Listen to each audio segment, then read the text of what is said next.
Hello friends, कसे आहात? चला मी आज खिचडी बनवत आहे. चला आपण आता खिचडीची रेसिपी. मी कांदे आणि टमाटे घेतले आहे, मिरची लसूण वगैरे घेतले आहे आणि त्यांना चांगले बारीक कट करावे. मी त्याचे बारीक कट करत आहे. ते सगळं झाल्यानंतर आपण कोथिंबीर वगैरे घेऊया. कोथिंबीर साफ करून घेतली आहे. हे सगळं व्यवस्थित सगळं वेगळं करून घ्यायचं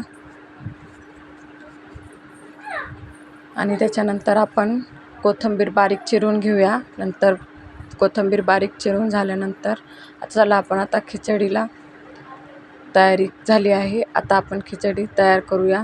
तर सगळ्यात आधी मी कुकर घेतला आहे. कुकरमध्ये अतिशय छान खिचडी होते म्हणून कुकर घेतला. मी तेल सोडलं व कांदा सोडला आणि त्याच्यामध्ये टमाटाही टाकला. टमाट्यानंतर जिरी मोहरी टाका. मी जिरी मोहरी घेतली आहे. जिरी मोहरी टाकली. त्याच्यानंतर आपण कढीपत्ताही टाकूया. कढीपत्त्याने खिचडीला चांगला स्वाद येतो. त्याच्यानंतर मी हळद मीठ वगैरे सगळं घातले आहे.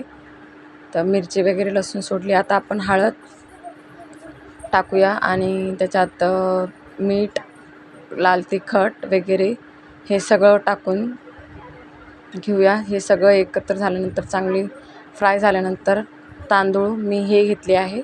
तुमची जी इच्छा असेल तुम्ही ती घ्या आणि ते स्वच्छ पाण्याने धुवून घ्या आणि पाण्याला उकळी आल्यानंतर ते तांदूळ त्या पाण्यामध्ये टाकून द्या. अतिशय छान खिचडी होती. तुम्ही ही रेसिपी करून पहा आणि शिट्टीला 3 शिट्ट्या झाल्यानंतर आपल्या कुकरला 3 शिट्ट्या झाल्यानंतर आपली खिचडी तयार होऊन